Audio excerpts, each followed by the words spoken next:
Haryana conclave 2023 बदलाव के 8 वर्ष। और आइए अब हम तीसरे सत्र की ओर बढ़ते हैं, जो बेहद महत्वपूर्ण सत्र है। देश का बजट पेश हो चुका है, प्रदेश का बजट आने वाला है। प्रदेश के लिए सरकार की नीतियां और सरकार का वित्तीय प्रबंधन, इसे हम समझेंगे और उसे समझाने के लिए हमारे बीच मौजूद हैं कैप्टन अभिमन्यु जी, पूर्व वित्त मंत्री हरियाणा सरकार। जोरदार तालियों से उनका अभिनंदन कीजिए। और मैं आग्रह करूंगा कि अब वो तीसरे सत्र के लिए मंच पर आएं। सत्र की मेजबानी करेंगे जनता टीवी के संपादक शशि रंजन जी। तालियां बजाकर हमारे तीसरे सत्र के अतिथि का अभिनंदन करें। और आइए अब समझते हैं सरकार का वित्तीय प्रबंधन और प्रदेश के लिए सरकार की नीतियां तीसरे सत्र में। बहुत बहुत धन्यवाद वरुण। और सेशन दर सेशन हम आगे बढ़ रहे हैं और आपके जहन में नाम जनता टीवी है तो सवाल और मुद्दे सारे आपके जुड़े हुए हैं। और एक हम व्हाट्सएप नंबर भी फ्लैश कर रहे हैं, उस पर भी आप अपने घर से जो भी मेहमान आ रहे हैं या जो आपके मसले हैं, मुद्दे हैं, आप अपने नाम के साथ उस पर व्हाट्सएप कीजिए। और वो सवाल और वो मुद्दे हालांकि हमने पहले से भी मंगवाए हुए हैं, लेकिन इस कार्यक्रम के दौरान भी हम वो सवाल या मुद्दे हम जो यहाँ मेहमान आ रहे हैं हम उनसे पूछेंगे। इस सेशन में एक बहुत ही खास मेहमान हैं कैप्टन अभिमन्यु, पूर्व वित्त मंत्री और बीजेपी के कद्दावर नेता हैं। उनका अपना एक इतिहास है। तो मुझे लगा कि हरियाणा की रणनीति, और वो भी तब जब हम 2023 के फरवरी में हैं और यहां से सीधा सीधा 2024 दिख रहा है, तो इनसे बेहतर कोई हो नहीं सकता था जो 2024 को 2023 में दिखा सके। बहुत बहुत स्वागत है कैप्टन साहब। बहुत बहुत धन्यवाद शशि जी। इतिहास ही नहीं, केवल भविष्य भी है जी। तो इसलिए मैंने कहा कि 2024 और कोई बेहतर दिखा नहीं सकता 2024-2023 में। मनोहर लाल जी के 8 साल हो गए। एक टेन्योर था जब फुल फ्लेजेड सरकार थी बीजेपी की, उसमें आप भी वित्त विभाग और कई मंत्रालय संभाल रहे थे। उसके बाद जो भी चुनावी गणित है उसके तहत एक डबल इंजन की सरकार चली, लेकिन मनोहर लाल जी कंटिन्यू कर रहे हैं। बीजेपी लेड गवर्नमेंट है, 8 साल हो गए। मेरा पहला सवाल, आप सरकार के अंदर भी रहे 5 साल और ये 3 साल बाहर से भी देख रहे हैं, इन 8 वर्षों का आकलन कैसे करते हैं आप? देखिए, आपने बहुत अच्छा शीर्षक दिया है अपने इस संवाद कार्यक्रम के, बदलाव के 8 साल। और 2014 में जब भारतीय जनता पार्टी की मनोहर लाल जी के नेतृत्व में हरियाणा प्रदेश में सरकार बनी है, वह अपने आप में एक बहुत बड़ा बदलाव हरियाणा की जनता ने हरियाणा की राजनीति में किया। कि हरियाणा प्रदेश को बने हुए लगभग 50 वर्ष होने वाले थे, लेकिन हरियाणा की राजनीति परिवारवाद के मकड़ जाल में, जातिवाद के मकड़ जाल में और क्षेत्रवाद के मकड़ जाल में उलझ करके रह गई थी। हरियाणा की सूदी जनता ने, मालिकों ने एक बहुत बड़ा जनादेश दिया 2014 में, स्पष्ट बहुमत की भारतीय जनता पार्टी की, बिना किसी परिवार के, बिना किसी जाति विशेष के, बिना किसी वर्ग, बिना किसी क्षेत्र के, समस्त हरियाणा प्रदेश को पंचकुला से लेकर पलवल तक सबका प्रतिनिधित्व करती हुई एक विचारधारा आधारित सरकार वह हरियाणा प्रदेश में जनता ने गठन करने का काम किया। तो बदलाव यहां से प्रारंभ हुआ और उसी बदलाव का परिणाम यह हुआ कि जनपक्षीय राजनीति हरियाणा में प्रारंभ होती है। समस्त हरियाणा की राजनीति हरियाणा में प्रारंभ होती है और पहली बार हरियाणा के पीढ़ियां भूल गई थी कि कभी मेरिट के आधार पर भी नौकरी दी जा सकती है, कभी बिना सिफारिश और पर्ची और पैसे की भी नौकरियां दी जा सकती हैं। एक नई स्पष्ट पारदर्शी नौकरी देने की जो नीति सरकार की, सरकारी नौकरियों का जो पूरी व्यवस्था कायम की, उससे एक नई शुरुआत हुई। उसके बाद अनेकों कामों का सिलसिला है कि इन 8 वर्षों में हरियाणा प्रदेश की जनता के गरीब से गरीब, कमजोर से कमजोर गांव के कोने में बैठे हुए व्यक्ति को भी एहसास है कि अब ये सरकार उनकी आवाज़ को सुनती है, उनकी बात को सुनती है, उनकी चिंता करती है, उनकी परवाह करती है, उनके हित में काम करती है। अतीत की सरकारों में मुख्यमंत्री के आसपास के उनके परिवार, रिश्तेदार, उनके क्षेत्र के लोग वही पूरी सरकार को अपने कब्जे में रखते थे और सारा हरियाणा प्रदेश को लूटने का काम करते थे, जो अब बंद हो गया है। एक वित्त मंत्री थे आप, उसके बाद फिर अब ये मुख्यमंत्री जी खुद ही वो डिपार्टमेंट संभाल रहे हैं। जो वित्तीय प्रबंधन है उसको लेकर करके 2014 से मुझे याद है आप कोई एक वाइट पेपर भी लेकर के आए थे। वो वित्तीय प्रबंधन के तौर पर आज आप कहाँ देखते हैं हरियाणा को? बहुत अच्छा प्रश्न आपने किया और मुझे अच्छा लगा कि आपने वो एक बहुत महत्वपूर्ण विषय हमको याद दिलाया। जो बदलाव की शुरुआत थी, बदलाव की नींव रखी थी। 2014 में सरकार आने के बाद 2015 में पहला बजट प्रस्तुत करने के साथ साथ हमने हरियाणा की जनता, अपने मालिकों के सामने जनता के खजाने का सही हालचाल, जो संविधान में एक व्यवस्था है, श्वेत पत्र के नाते से, व्हाइट पेपर के नाते से हमने उसको प्रस्तुत करने का काम किया कि वास्तव में हरियाणा के खजाने की आर्थिक तंत्र की स्थिति क्या है। उसमें हरियाणा प्रदेश के ऊपर तमाम जो हमने अर्थ प्रबंधन से जुड़े हुए विषयों को, उसमें जो अच्छा हुआ है वो भी रखा, जो कमियां हैं वो भी रखी। और हमने हरियाणा की जनता को विधानसभा के पटल, जो लोकतंत्र का मंदिर है, उसमें विश्वास दिलाया कि हम इस श्वेत पत्र को रखते हुए ये संकल्प लेते हैं, एक अच्छा, ईमानदार, पारदर्शी शासन, एक अच्छी पारदर्शी व्यवस्था, जनता के हित की व्यवस्था हम बजट के माध्यम से हरियाणा में अर्थ प्रबंधन की स्थापित करेंगे। और मुझे उस बात की खुशी है कि जो आपने कहा कि अब क्या सी स्थिति है, तब चर्चा आती है, हम मीडिया में आप सबके माध्यम से सुनते हैं, पढ़ते हैं कि कर्जे की बात करते हैं विपक्ष के लोग, पहले कर्जा इतना था, अब कर्जा इतना हो गया है। वो लिखा हुआ है मैंने, कहते हैं कि 70,000 था, अब 4 लाख करोड़ हो गया। और विपक्ष के लोग, आपके हुड्डा साहब हो या दूसरे लोग हैं, वो एक चलता है कि हरियाणा में कोई एक बच्चा जब पैदा होता है तो उसके सर पे इतना कर्ज होता है। जी, उन दोनों बातों को कंटिन्यू करते हुए आपके सवाल का उत्तर देना चाहूँगा कि हरियाणा प्रदेश का अर्थ प्रबंधन पिछले 8 वर्षों में कोविड के मार के बावजूद और जो भी डिसरप्टिव इनोवेशंस हुई हैं, जिनमें कोई नए परिवर्तन करने के बावजूद भी बहुत ही मजबूत स्थिति में है। हरियाणा प्रदेश हिंदुस्तान में जीडीपी ग्रोथ में आज भी देश में नंबर 1 के ऊपर चल रहा है। प्रति व्यक्ति आय में भी आज भी देश में नंबर 1 के, प्रति व्यक्ति आय में, माफी चाहूंगा, प्रति व्यक्ति आय में आज भी नंबर 1 पर चल रहा है। तो जो कर्जे की बात आपको जिक्र किया आपने, पहले जो श्वेत पत्र में हमने इंगित किया है, आप एक बार, मेरा निवेदन है कि श्वेत पत्र पर ही हरियाणा के अर्थ प्रबंधन पर एक पूरे दिन का सेशन रख लीजिए, विपक्ष के सब साथियों को बुला लीजिए और आप आंकड़ों को चेक कर लीजिए, क्योंकि आपके मुंह से अगर 4 लाख करोड़ का आंकड़ा निकलता है तो मैं उम्मीद करूंगा कि वो विपक्ष का कहा हुआ एक अलग विषय हो सकता है, लेकिन आपके द्वारा कहा गया वो जांचा हुआ। आपने ठीक किया, विपक्ष आपने ठीक फरमाया कि विपक्ष ऐसा कहता है। विपक्ष की ये हालात है कि जब वो सरकार में थे, चाहे वो इंडियन नेशनल लोकदल की सरकार रही, चाहे वो कांग्रेस पार्टी की भूपेंद्र सिंह हुड्डा की सरकार रही, सरकार में रहते हुए उनको कभी सही आंकड़े नहीं पता थे। सरकार में रहने के बाद उनको आंकड़े कहां से पता चलेंगे। जो हमने श्वेत पत्र इसलिए लेकर के आए थे कि 70,000 करोड़ रुपए का कर्जा 2014 के बजट में रखा।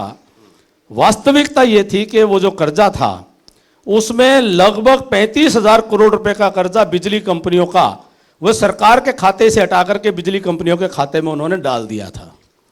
अब ये समझ लीजिए कि एक परिवार पर, शशि रंजन जी का परिवार है, उनके नाम पर तो 70,000 करोड़ का कर्जा है, लेकिन भाई के नाम पर 35,000 करोड़ का एक और ले लिया, दूसरे भाई के नाम पर HSIDC और HSVP में, तब उसका नाम हरियाणा अर्बन डेवलपमेंट अथॉरिटी होता था, उन दोनों पर मिलाकर 25,000 करोड़ का कर्जा और उन्होंने ले रखा था।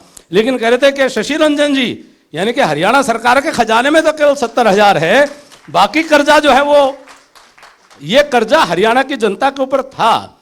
उन्होंने जिस प्रकार से ये क्यों लिया HSIDC और HSVP में, उन्होंने इसलिए लिया कि जमीनों के घोटाले करने थे। जमीनों के उन्होंने एक्विजिशन के नोटिस दे करके आम किसान को मजबूर करने की एक षड्यंत्र करना था कि एक्वायर कर लेंगे, नहीं तो जमीन जो है वो पूंजीपतियों को बेच दो। वो एक्विजिशन के घोटाले करने के लिए HSIDC और HSVP के खाते में उन्होंने कर्जे लिए, हरियाणा की जनता पर बोझ डाला। आज मुझे खुशी इस बात की है कि जब हमने श्वेत पत्र जारी करने के बाद हरियाणा प्रदेश के सरकार के खजाने में हमने कहा ईमानदारी से काम करेंगे। जो बिजली कंपनी का घाटा था, एक दिन के अंदर 25,950 करोड़ रुपए का घाटा हमने बिजली कंपनी से हटा करके हरियाणा सरकार के खजाने में उसको स्वीकार किया था, हमने उसको लिया। और आज वही कारण है कि पिछले 8 वर्षों में बिजली के जो कंपनियों के घाटे अब समाप्त हुए हैं। सरकार बिजली कंपनियों में घाटा नहीं, बिजली कंपनियों में घाटा होता था तो हर साल बिजली के ब्याज देने के लिए बिजली कंपनियों को बिजली की दरों को बढ़वाना पड़ता था रेगुलेटरी अथॉरिटी से, रेगुलेटरी कमीशन से। तो हमने जब वो हटा दिया तो उस पर कुल मिलाकर ब्याज भी हटा, तो यानी 8 वर्षों में बिजली के दाम नहीं बढ़े बल्कि घटे हैं। और बिजली कंपनियां जो हैं वो घाटे में थी, वो फायदे में आई। और जो कर्जा था उन 35,000 करोड़ रुपए का, वो लगभग 13% की दर से था, वो हमने घटा करके वो लगभग 7% की दर पर उस कर्जा लिया। यानी कि हर साल 1,500 करोड़ रुपए के करीब का फायदा वह हरियाणा सरकार की, हरियाणा जनता को हुआ, हरियाणा की जनता को हुआ। कहने का तात्पर्य है कि वित्त प्रबंधन, अर्थ प्रबंधन की दृष्टि से हरियाणा हिंदुस्तान के अंदर एक मिसाल बनकर के उभरा है। और मुझे खुशी है कि 3 वर्षों में मनोहर लाल जी ने जो काम उनके नेतृत्व में हमने प्रारंभ किया था, उन्होंने और मजबूती से अर्थ प्रबंधन को और प्रभावी ढंग से उन्होंने लागू किया और उसको आगे बढ़ाने का काम किया है। एक और बड़ा मसला आता है, खास करके एक वर्ड क्वाइन किया गया, minimum government and maximum governance. अब सुनने में तो बड़ा अच्छा लगता है, लेकिन अगर इसकी व्याख्या करनी हो एग्जाम्पल दे करके, लेमैन टर्म्स में, कि हरियाणा का एक आम आदमी किसी भी गांव में बैठा हुआ समझ ले, क्योंकि भाषण देते हैं, बोलते हैं, अखबार में, टीवी पे दिखता है कि ये मिनिमम गवर्नमेंट है और मिनिमम गवर्नमेंट है और मैक्सिमम गवर्नेंस है। अगर आप उदाहरण देके समझा पाए। जी, बहुत मुझे खुशी होगी। ये देश की जनता को और प्रदेश की जनता को समर्पित है ये उदाहरण कि मोदी जी के आने से और हरियाणा में मनोहर लाल जी के नेतृत्व की सरकार में किस प्रकार से व्यवस्था परिवर्तन हुआ है। 2014 में आने के बाद 2015 में हमने एक फैसला लिया कि हरियाणा प्रदेश के अंदर जो रजिस्ट्री का सिस्टम है, जमीन की रजिस्ट्रियाँ, वो ई रजिस्ट्री होगी और स्टैंप ड्यूटी भी ई स्टैंप से होगी। हमने फैसला लिया कि हरियाणा प्रदेश की जनता को जो सरकार के खजाने से जो भी उनको अनुदान मिलता है वह उनके बैंक के खाते में सीधा जाना चाहिए। तो स्वाभाविक है कि बैंक का खाते में जाने के लिए बैंक का अकाउंट होना चाहिए। आदरणीय नरेंद्र भाई मोदी जी ने देश के प्रधानमंत्री रहते हुए 3.5 करोड़ बैंक अकाउंट जो देश की आज़ादी के 70 साल के बाद थे, जनधन बैंक के खाते खोलने की योजना के माध्यम से वह 43 करोड़ से ज्यादा बैंक अकाउंट खोल करके देश में एक बहुत बड़ा आर्थिक क्रांति लाने का काम किया है। केवल बैंक अकाउंट खोलने से ये एक शुरुआत है, मैं उदाहरण दे रहा हूं। बैंक अकाउंट खोल दिए गए। आधार का जो हरियाणा प्रदेश में जब हम आए तो हिंदुस्तान के अंदर आधार का जो रजिस्ट्रेशन था वह सबसे आखिरी नंबर पर हर हिंदुस्तान के अंदर हरियाणा प्रदेश था। हमने 6 महीने में संकल्प करके और आधार की जो हमारी UIDA जो अथॉरिटी थी उसके साथ समन्वय करते हुए हरियाणा प्रदेश को हमने 102% आधार का रजिस्ट्रेशन हमने अचीव किया। इनके 2% एक्स्ट्रा भी हो गए जो बाद में दुरुस्त कर दिए गए। आधार कार्ड से लिंक करके बैंक खाता जब खुल गया हर आदमी का, तो अब सवाल ये आया कि पेंशन और सरकार की जितनी भी योजनाओं का लाभ मिलना चाहिए आम आदमी को, वह पेंशन पहले गांव में सरपंच के पास जाती थी। सरपंच जो है अपने पास नकद रख लेते थे। सरपंच गांव में अपनी अपनी सुविधा के अनुसार कोई आया कोई गया, कागज देखे नहीं देखे, कभी 3 महीने में बांटी, कभी साल में 10 महीने 9 महीने की एवरेज हमने सर्वे किया था, 9 महीने की एवरेज पेंशन मिलती थी। बाकी बीच में पूरी एक काली व्यवस्था थी, उसको डकार जाती थी। अब जब हमने बैंक अकाउंट खोल करके आधार से उसको लिंक करके और तमाम प्रकार की जो हमारा वृद्धावस्था सम्मान पेंशन है, हमारा विधवा सम्मान पेंशन है, हमारा दिव्यांग पेंशन है, या आज किसानों को सम्मान निधि दी जाती है, या छात्रों को छात्रवृत्तियां दी जाती है, तमाम प्रकार की जो थी उसको डायरेक्ट बेनिफिट ट्रांसफर की नीति के तहत हमने उसको व्यवस्था को बनाया। मुझे याद है विधानसभा में विपक्ष के नेता भूपेंद्र सिंह हुड्डा जी ने कहा था कि हरियाणा के अंदर जो है कहाँ ये बैंक अकाउंट खोलोगे, बैंक अकाउंट नहीं है, चक्कर काटता रह जाएगा, अंगूठा नहीं मिलेगा, दस्तखत नहीं होंगे, पेंशन देना नहीं चाहते, नीयत खराब है, ये है वो, सब तरह की उन्होंने बातें कही। मैंने विधानसभा के पटल पर हाथ जोड़ करके निवेदन किया था, ये प्रयोग हमको करने दीजिए और ये प्रयोग हरियाणा की जनता के हित में होगा और 5 साल के बाद हरियाणा की जनता अपना निर्णय कर लेगी। लेकिन आज खुशी की बात यह है कि जब पहले साल में जब हमने इसको डायरेक्टली उससे लिंक किया, हरियाणा के स्कूलों में पढ़ने वाले छात्रों को जब उनके रिकॉर्ड को मिलाया आधार कार्ड के साथ, 4 लाख छात्र फर्जी पाए गए थे। 4 लाख छात्र फर्जी पाने का मतलब है कि उनके नाम पर टीचर्स की भी भर्ती होती थी, उनके नाम पर मिड डे मील भी होता था, उनके नाम पर यूनिफॉर्म का पैसा भी लिया जाता था, उनके नाम के ऊपर और जो शिक्षा के अन्य व्यवस्थाएं जो सहयोग में चलती हैं, कोई स्पोर्ट्स किट है, कोई साइंस किट है, कोई लैब किट्स हैं, वो सबका खर्चा वो 4 लाख छात्रों का वह एक ब्लाइंड वेल था, एक अंधा कुआं था। ये सारी व्यवस्था जो आपने कहा, मिनिमम गवर्नमेंट मैक्सिमम गवर्नेंस, ये गवर्नमेंट को मिनिमाइज किया कि इसके पहले इसको जांच करने के लिए जब ये डाटा ऑनलाइन नहीं था, कंप्यूटराइज नहीं था, तो कितना ज़्यादा मेहनत करके इसकी जांच करनी पड़ती, कितने लोग रखने पड़ते। अब वो सारा बैंक अकाउंट है, आधार लिंक्ड है, सारा कंप्यूटराइज डेटा अब जनरेटेड है, गवर्नमेंट मिनिमम है और गवर्नेंस मैक्सिमम है। इसी बात को आगे बढ़ाते हुए जो एक आप आजकल देखते होंगे अखबारों में भी, टीवी पे भी, ये जो अपोजिशन मोहब्बत सिर्फ इस तरफ नहीं होती है ना सर, असली वाली मोहब्बत तो उस तरफ भी होती है, जो तड़ी पार, जो उस तरफ होते हैं, लाइन पार होते हैं अपोजिशन में। वो कहते हैं कि ये जो सरकार है ये पोर्टल वाली सरकार हो गई है, पोर्टल चलते नहीं है, लोग परेशान रहते हैं, तो ये सरकार जो है मिनिमम गवर्नमेंट और मैक्सिमम गवर्नेंस नहीं, ये पोर्टल सरकार हो गई है।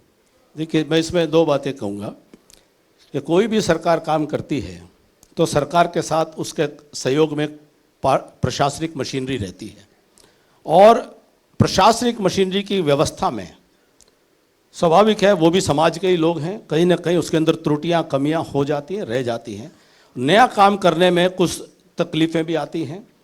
तो कहीं ना कहीं जब भी कोई पोर्टल इस प्रकार का शुरुआत हुई है तो सामान्यतः कुछ शुरू में टीदिंग ट्रबल्स जिनको हम कहते हैं, तकलीफ़ें आती हैं, लेकिन कुछ मामलों में सही मायने में ये बात सही है कि आम जन को कुछ तकलीफ़ों का सामना करना पड़ा है और उसमें पोर्टल्स में वो जो, यही तो जनता का काम है। लोकतंत्र में सरकार क्या है, आपने कहा मैं सरकार के अंदर था और सरकार के बाहर हूँ, मेरी पार्टी की सरकार है तो मैं अंदर भी हूँ, मैं बाहर नहीं हूँ, लेकिन सरकार क्या है? सरकार है कि जनता के द्वारा चुने हुए कुछ लोग जो राजनीतिक क्षेत्र में लोकतांत्रिक प्रणाली के तहत चुन करके आते हैं, कुछ चुने हुए होते हैं, कुछ चयनित उनको दूसरे प्रकार से जो प्रशासनिक व्यवस्था में काम करते हैं। तो त्रुटियां होती हैं, उन त्रुटियों को समय समय पर फीडबैक पब्लिक से मिले, जनप्रतिनिधि फीडबैक दें, विपक्ष भी अपना काम करे और वो उनको सुधारने का कार्यक्रम चलता रहे। इसका मतलब ये नहीं, अंग्रेजी में कहावत है, आप जो है बेबी को जब टब खाली करते हैं बच्चे को नहलाने का, तो उसमें बेबी को साथ में नहीं फेंकते, गंदे पानी को फेंकते हैं, बेबी को अपनी गोदी में ही रखते हैं। तो योजना जो है वो अच्छी है, काम आगे बढ़ रहा है। पर एक बात और जोड़ते हुए, आपने एक महसूस किया होगा कि 8 वर्षों में विपक्ष ने एक भी मुद्दा, विपक्ष का अपना कोई अपने वकार पर, अपने दम पर जनता के बीच में कोई आंदोलन खड़ा करने का काम किया हो किसी विषय पर, विपक्ष केवल मात्र उधार के मुद्दों के ऊपर सवारी कर रहा है। आ रहा हूं मैं उस पे भी आ रहा हूं, लेकिन उसके पहले जब ये पोर्टल की बात हुई और गवर्नेंस की बात हो रही है, तो एक मुख्यमंत्री जी बहुत चर्चा करते हैं, या आपकी पार्टी बहुत चर्चा करती है, आप लोग भी करते हैं, PPP, है ना, कि ये परिवार पहचान पत्र। अब जो आपके मित्र हैं उधर हुड्डा साहब, वो कहते हैं ये परिवार पहचान पत्र नहीं है, ये पब्लिक परेशान पॉलिसी, कि इससे जितना फायदा नहीं हो रहा है उससे नुकसान हो रहा है, पेंशन कट गए तो तमाम तरह की दिक्कतें हो रही हैं। इसका आकलन कैसे करते हैं आप? मैं उनसे ये उम्मीद नहीं करता वो हमारे कामों की तारीफ करें तो उनको उनकी सोच मुबारक है जी। जनता के हित में मुख्यमंत्री जी निरंतर नवाचार कर रहे हैं, नए प्रयोग कर रहे हैं। नए प्रयोग करते हुए दिक्कतें आती हैं, हम वो लोग नहीं हैं जो दिक्कतों के कारण से पीछे हट जाएं। और अपने हरियाणा प्रदेश को बाबा आदम के ज़माने में छोड़ दें। ये वो लोग हैं जो 4 पीढ़ी से केवल इसी नीति के ऊपर राजनीति करते आए हैं कि हरियाणा प्रदेश की जनता को गरीब रखो, अनपढ़ रखो, उनको अनजान रखो, उनको जात पात में, क्षेत्रवाद में उलझाए रखो और अपने धृतराष्ट्र की नीति पर चलते हुए अपने दुर्योधन को स्थापित करके आगे बढ़ने की रीति उनकी हो सकती है, हमारी ठीक है। अब जरा कुछ पॉलिटिकल मसला है, और पॉलिटिकल मसला ये तो मैं चूंकि आपके अनुभव का फायदा लेते हुए सरकार की नीतियों पे और वित्तीय प्रबंधन और इस पर बात कर रहे थे। मैंने कहा कि हम लोग 2023 में हैं और आपके जरिए 2024 को देखने की कोशिश करेंगे। एक बड़ा आंदोलन हो गया, किसान आंदोलन। कुछ कानून आए, फिर वापस लिए गए, वो एक बड़ा आंदोलन हुआ। 2024 में उस आंदोलन को कैसे देखते हैं? हालांकि उस आंदोलन के बाद यूपी का भी चुनाव हुआ, दूसरे राज्यों में भी चुनाव हुए, तो जो परीक्षा है वो तो होती रहती है। लेकिन जरा किसान आंदोलन, सरकार, बीजेपी और फिर 2024। देखिए, किसान आंदोलन जो है वह कम से कम हमारे क्षेत्र की राजनीति में एक महत्वपूर्ण अध्याय के तौर पर राजनीतिक क्षेत्र के विद्यार्थी भविष्य में पढ़ेंगे, और हमने इसको अपने सामने देखा है और इसको जिया है। ये 3 कृषि कानून केंद्र की सरकार ने पारित किए, उनको लेकर के कुछ वर्गों में कुछ कन्फ्यूजन रहा, कुछ भ्रांतियां रहीं, कुछ भ्रम रहे, जिसके कारण से किसान भाई वो आंदोलन करने पर विवश हुए। उनका लोकतांत्रिक अधिकार है, यह लोकतंत्र की मजबूती का उदाहरण के तौर पर आने वाले समय में याद किया जाएगा, और साथ ही साथ लोकतांत्रिक प्रणाली को नमन करने का जो शीर्षस्थ नेतृत्व का जो संस्कार है, उसके तौर पर भी इसको सदा याद किया जाएगा कि दुनिया का सर्वाधिक लोकप्रिय जननेता, दुनिया के सबसे प्रभावशाली प्रधानमंत्री, जिनका दुनिया लोहा मानती है, जिन्होंने जम्मू कश्मीर के अंदर 370 के अनुच्छेद को संविधान से समाप्त कर दिया, जिन्होंने सीएए को लागू करते हुए दिल्ली के से लेकर के हिंदुस्तान में किसी की हिम्मत नहीं हुई कुछ बोल पाने की। जम्मू कश्मीर में कहा करते थे कि पत्थर लगेंगे, आग लग जाएगी, ये हो जाएगा, किसी की चूं करने की हिम्मत नहीं हुई। जिस प्रधानमंत्री और गृह मंत्री के नेतृत्व में वो प्रधानमंत्री, दुनिया का महान नेता, वह देश के किसान और अन्नदाता के सामने झुक करके अपने भ्रम और भ्रांति को वो कारण मानते हुए, वह क्षमा प्रार्थना करते हुए किसान जो कृषि बिल है उनको वापस लेने का काम करते हैं। ये लोकतंत्र को मजबूत करने का काम नरेंद्र मोदी जी ने किया है, और इस अध्याय को हमेशा डेमोक्रेसी की ताकत के तौर पर इसको हमेशा याद किया जाएगा, डेमोक्रेसी का सम्मान के तौर पर। ये वो पार्टियां थी जो आज किसान की राजनीति की बात करते हैं। कंडेला कांड हुआ, कितने किसानों को गोली से मार देने का काम किया। ये कांग्रेस पार्टी की सरकार के अंदर कितने ही समय में किसानों के ऊपर दमन चक्र चलाने का काम किया और आंदोलनकारियों के ऊपर गोली चलाने का काम किया। आज वो लोग जो लोकतंत्र के मूल तत्व को ही नहीं जानते हैं, लोकतंत्र जिन्होंने कभी उसको स्वीकार ही नहीं किया है, उन्होंने जनतंत्र को एक तरह से नेस्त नाबूद करते हुए कुल तंत्र को हमेशा बढ़ाने का काम किया है, जिन्होंने परिवारशाही को आगे बढ़ाते हुए लोकशाही को समाप्त करने का काम किया, वो लोकतंत्र सिखाएंगे। एक स्वामीनाथन आयोग को लेकर के भी बहुत चर्चा होती है। आपकी पार्टी के भी मैनिफेस्टो में, तमाम पार्टियों के मैनिफेस्टो में कुछ मसले हैं, जैसे एसवाईएल, स्वामीनाथन आयोग, उसकी रिपोर्ट को शामिल करना, उसके बारे में क्या कहेंगे? मैं शशि जी 3 बातें कहूँगा कि जो स्वामीनाथन आयोग की रिपोर्ट आई थी वह कांग्रेस सरकार यूपीए में मनमोहन सिंह जी की सरकार के नेतृत्व में आई थी, और उस रिपोर्ट को लागू करने की जिम्मेदारी एक कमेटी को दी थी, भारत सरकार की कमेटी थी, और सरकार की कमेटी में तत्कालीन हरियाणा प्रदेश के मुख्यमंत्री भूपेंद्र सिंह हुड्डा को उसका चेयरमैन बनाया था कि आप स्वामीनाथन आयोग की सिफारिशों को पढ़ें और केंद्र सरकार को, राज्य सरकारों को आप राय दें, नसीहत दें और उसको लागू करें, करवाएं। वो धूल बस्ता, वो जो था गुम बस्ता बन गया था। स्वामीनाथन आयोग की रिपोर्ट पे कोई कार्रवाई नहीं की थी, वो धूल खा रही थी। हमने 2014 के चुनाव से पहले देश की जनता और किसानों को ये याद दिलाया कि स्वामीनाथन आयोग की रिपोर्ट देश के किसानों की सुख समृद्धि और खुशहाली के लिए अत्यंत महत्वपूर्ण है, और यूपीए की सरकार उसको लागू नहीं करती है तो हम आकर के लागू करेंगे। जिसको लागू करने की दिशा में इतने बड़े काम हुए हैं कि जहां एमएसपी में वृद्धि हुई है, वहां पर नए नए फसलों को एमएसपी के दायरे में लाया गया, वहां पर हॉर्टिकल्चर की फसलों को भावांतर भरपाई योजना के तहत लाया गया, और 75 साल के इतिहास में हिंदुस्तान की किसी सरकार ने किसान को एक वर्ग के तौर पर पहचान और सम्मान देने की कभी सोची नहीं। मोदी जी ने देश के किसान और अन्नदाता को सम्मान निधि 6,000 रुपए सालाना देने का एक नई योजना, उसका बीजारोपण करते हुए 12 करोड़ किसानों को उसका लाभ मिल रहा है, और 1.5 लाख करोड़ रुपए से अधिक की राशि किसानों को, जो अतीत में कोई सोचता भी नहीं था, वो अब तक मिल चुकी है।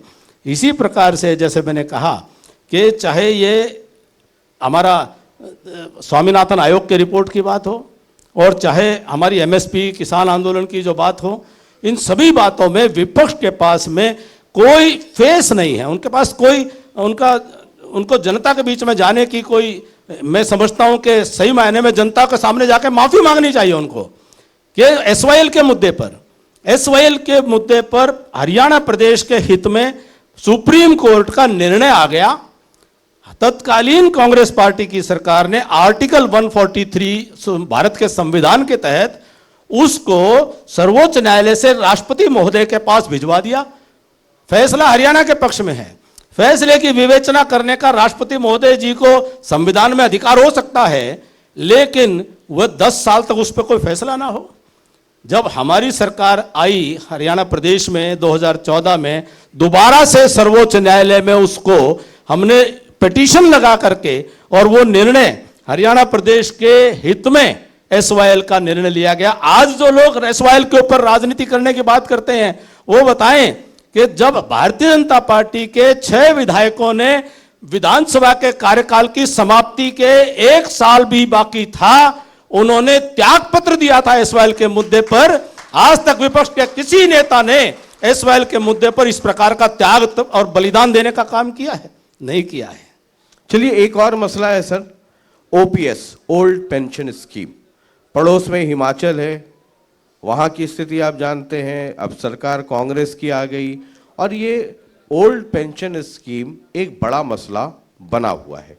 हरियाणा में भी जो विपक्षी पार्टियां हैं उसकी चर्चा कर रही है। मैं विपक्षी साथियों से पूछना चाहता हूं कि जो हरियाणा प्रदेश के कर्मचारियों की ओल्ड पेंशन स्कीम का जो उनको लाभ मिलता था, ये किसने छीना? ये कब छीना? अगर ये गलत है और अगर ये पाप है, तो ये पाप भूपेंद्र सिंह हुड्डा की सरकार ने हरियाणा प्रदेश में किया, और ये पाप हिंदुस्तान की सरकार के अंदर मनमोहन सिंह जी की सरकार ने किया। और स्वयं आज भी मनमोहन सिंह जी के वित्तीय सलाहकार रहे मोंटेक सिंह अहलूवालिया जी, बहुत बड़े वो अर्थशास्त्री हैं, आज भी वो कहते हैं कि ओल्ड पेंशन स्कीम को लाना का मतलब ये होगा कि हिंदुस्तान को श्रीलंका और पाकिस्तान के रास्ते पर आगे बढ़ाना। मैं ये नहीं कहता हूं कि उसका रिव्यू नहीं हो, मैं कर्मचारियों की कोई जायज मांग है, मैं उसके खिलाफ नहीं हूं, लेकिन अगर विपक्ष ये सवाल उठाना चाहता है तो भूपेंद्र सिंह हुड्डा जी हरियाणा प्रदेश के कर्मचारियों से पहले सार्वजनिक तौर पर माफी मांगे कि उनसे भूल हो गई, उनसे गलती हो गई है, गलत फैसला उन्होंने ले लिया था, वो स्वीकार करें हिम्मत है तो ये जो कांग्रेस कह रही है बार बार कि वो जब आएगी तो पुराना जो पेंशन स्कीम है वो लागू करेगी, आप कह रहे हैं कि उन्होंने ही खत्म कर दिया। मैं नहीं कह रहा हूं, आप तो आईना है, समाज को आईना दिखाने वाले हैं, आप तो समाज की आंख हैं, आप संजय हैं, आप सही जान करके बताएं कि वो गलत कह रहे हैं या अभिमन्यु गलत कह रहा है। आप सही बात बताएं कि यह फैसला किसने लिया था? सरदार मनमोहन सिंह जी की सरकार में केंद्र में, और हरियाणा प्रदेश में भूपेंद्र सिंह हुड्डा की सरकार में यह ओल्ड पेंशन स्कीम को समाप्त करके न्यू पेंशन स्कीम, और हम जब आए थे तो 5-7 साल तक ये न्यू पेंशन स्कीम अच्छी तरह से लागू होकर के, स्वीकार होकर के और काम कर रही है। चलिए जरा 2024 की बात करते हैं। और 2024 में अभी पता नहीं, राजनीतिक हलकों में चर्चा है कि लोकसभा और विधानसभा एक साथ हो जाए, क्या होगा नहीं होगा उस वक्त पता चलेगा। लेकिन कई पॉलिटिकल पार्टीज एक्टिव हैं, होना भी चाहिए। एक आम आदमी पार्टी की एंट्री हो गई पंजाब के बाद, एक INLD है, भतीजे अलग हो गए, भतीजा पार्टी जेजेपी हो गई, जो आपके साथ आजकल गठबंधन में भी है, बीजेपी है, ये तो प्रमुख पार्टियां हो गई। अगर मैं एक एक करके आकलन करूं, राहुल गांधी पहले भारत यात्रा पे निकले, अब आजकल हाथ से हाथ जोड़ रहे हैं, इसका इम्पैक्ट कैसे देखते हैं आप? देखिए, आपने जो आखिरी पंक्ति बोली, मुझे उसमें बहुत दम लगता है। मुझे बड़ी खुशी है इस बात की कि भारत की आज़ादी के 75वें साल में जब अमृत काल प्रारंभ हो रहा है, देश के लोकतंत्र में इतनी मजबूती आई है कि एक गांव गरीब पिछड़े परिवार में जन्म लेने वाला एक साधारण सा रेलवे स्टेशन पर चाय बेच करके जीवन को शुरुआत करने वाला एक साधारण व्यक्ति देश का प्रधानमंत्री बना। देश के राष्ट्रपति साधारण परिवारों में आने वाले लोग बने और उनकी ताकत, उनके नेतृत्व में देश की ताकत इतनी बड़ी है कि दुनिया भर में इतना बड़ा सम्मान उनका हुआ है कि जो अपने आप को राजप्रसादों में रहने वाले युवराजों को भी सड़क के ऊपर उतरना पड़ा, जनता के दरवाजे पर आना पड़ा, जनता की दहलीज पर नतमस्तक होना पड़ा है। ये अपने आप नहीं निकले हैं साहब, ये देश के लोकतांत्रिक प्रणाली की ताकत के कारण से इनको निकलने पर मजबूर हो रहा है। ठीक उसी प्रकार से जब बारिश आती है तो बहुत प्रकार के कीट जीव जंतु बाहर उभर करके उनको आने को खरपतवार को मजबूर होना पड़ता है। आज उसी खरपतवार की पैदाइश हरियाणा प्रदेश में देख रहे हैं। आपने जो सवाल किया 2024 का दृश्य क्या होगा, पार्टी तो केवल एक ही है। पार्टी होती है भारत के संविधान की शपथ लेकर के, किसी विचारधारा को साथ लेकर के, लोकतांत्रिक प्रणाली में जनता के प्रतिनिधियों को साथ लेकर के, गांव के स्तर से, बूथ के स्तर से, ऊपर से चुनाव की प्रक्रिया को करते हुए, राष्ट्रीय नेतृत्व का विकास करते हुए, लोकतंत्र को मजबूत करते हुए देश को आगे बढ़ाना, वह पार्टी का काम होता है। यही भारत के संविधान के तहत जो हमारा इलेक्शन कमीशन ऑफ इंडिया है, उसने उसके जो नियमावली है उसके अंतर्गत पार्टी के ये काम होते हैं। पार्टी के ये काम नहीं होते हैं कि देश के उभरते हुए नेतृत्व का दमन करते हुए केवल कुछ राजशाही के परिवारों को हर जिले के अंदर उनको पोषित करते हुए, ये कौरव संस्कृति का काम, ये लोकतंत्र के अंदर इसको स्वीकार नहीं किया जाता।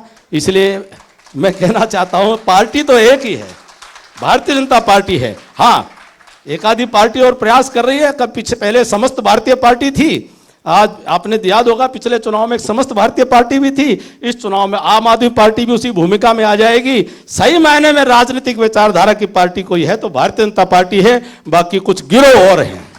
अच्छा, ये कुछ गिरोह हैं, ये कांग्रेस गिरोह है, या एनएलडी गिरोह है, ये जेजेपी गिरोह है, पार्टी सिर्फ एक बीजेपी है जिसमें आप हैं। देखिए, मैंने कुछ कहा है, आप मेरे मुंह में शब्द मत डालिए, शब्द आपके कुछ भी हो वो मैं उन शब्दों को स्वीकार नहीं करता हूं। परंतु जिस संस्कृति पर आज कांग्रेस पार्टी थी, उसकी अपनी एक विचारधारा थी, उसका अपना एक नेटवर्क था, उसका अपना देश भर के अंदर एक बहुत बड़ा काडर भी था।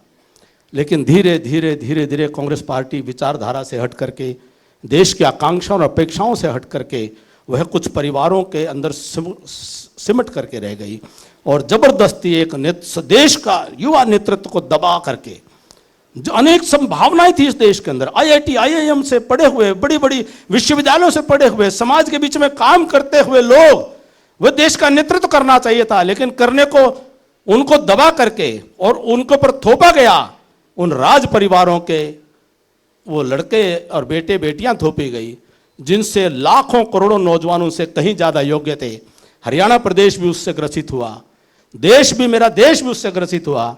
हमने अपने जीवन में संकल्प लिया कि हम इस देश से परिवारवादी तंत्र की राजनीति को समाप्त करके सच्ची लोकशाही को स्थापित करने का जीवन में संकल्प लिया। हमें इस बात की खुशी है, हम चुनाव हार गए हैं, हम सरकार में सीधे उस भूमिका में नहीं हैं, लेकिन हमें खुशी है कि मेरे विचारधारा की सरकार हरियाणा प्रदेश में है और मेरे देश में सच्ची लोकशाही मजबूत हो रही है। अब दोबारा ये परिवारशाही अब दोबारा हिंदुस्तान में पनप नहीं पाएगी। इसलिए जो गिरोह संस्कृति हरियाणा में कांग्रेस की जो बात कर रहे हैं, आज कांग्रेस की क्या हालत है साहब? ये वो कांग्रेस है, अपने पूर्व प्रदेश अध्यक्ष शैलजा जी को किस प्रकार से उनके साथ बर्ताव किया गया, व्यवहार किया गया। ये हमारी पार्टी में जो अध्यक्ष मेरे अध्यक्ष बने, ओम प्रकाश धनखड़ जी, वो मेरे अध्यक्ष हैं। उनका आदेश मेरे लिए अंतिम वाक्य है, जो उनका निर्देश होगा उनके निर्देश पर चलना मेरे लिए अंतिम सत्य है। अध्यक्ष का आसन का मतलब होता है, अध्यक्ष का अपने आप में जिसका अधिष्ठान अक्षय हो, जिसके अधिष्ठान का क्षरण नहीं हो सकता हो, जिसके अधिष्ठान को चुनौती नहीं दी जा सकती हो, वह अध्यक्षीय प्रणाली, अध्यक्षीय व्यवस्था है। इनके पार्टी के अंदर अध्यक्ष अगर मेरी इनकी चॉइस का ना हो, ये तो उसकी पगड़ी उछालते हैं, उसके ऊपर हमले करवाते हैं। अशोक तंवर जी के साथ एक सामान्य परिवार से, एक जो हमारे संविधान के तहत जिसको हम दलित परिवार कहते हैं, उस दलित परिवार से देश के अच्छे विश्वविद्यालय से पढ़ करके एक नौजवान आगे बढ़ रहा है, उसके ऊपर लाठियां मारी गई। इसलिए मैंने कहा गिरोह संस्कृति। ठीक है, अगली पार्टी है sir INLD, one man army है, अभय सिंह चौटाला। वन मैन है, आर्मी नहीं है। तो भविष्य क्या देखते हैं आप? संघर्ष करें, हमारी शुभकामनाएं हैं, हमारे मित्र हैं और हम उनका आदर करते हैं। वो ठीक है, संयोग की स्थिति है कि आम आदमी पार्टी को कैसे देखते हैं आप 2024 के लिहाज से?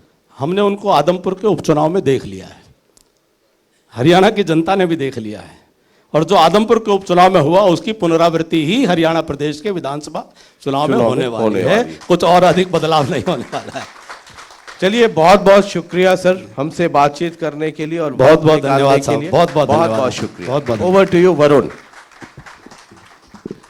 बहुत बहुत धन्यवाद। और इसी के साथ एक बेहद महत्वपूर्ण सत्र की समाप्ति हुई है। अब मैं आग्रह करूंगा श्री शशि रंजन जी से कि प्रदेश के पूर्व वित्त मंत्री कैप्टन अभिमन्यु जी को प्रतीक चिन्ह और अंग वस्त्र भेंट कर सम्मानित करें। सर, आपने अपना समय निकाला, जनता टीवी आपका बहुत बहुत आभारी है।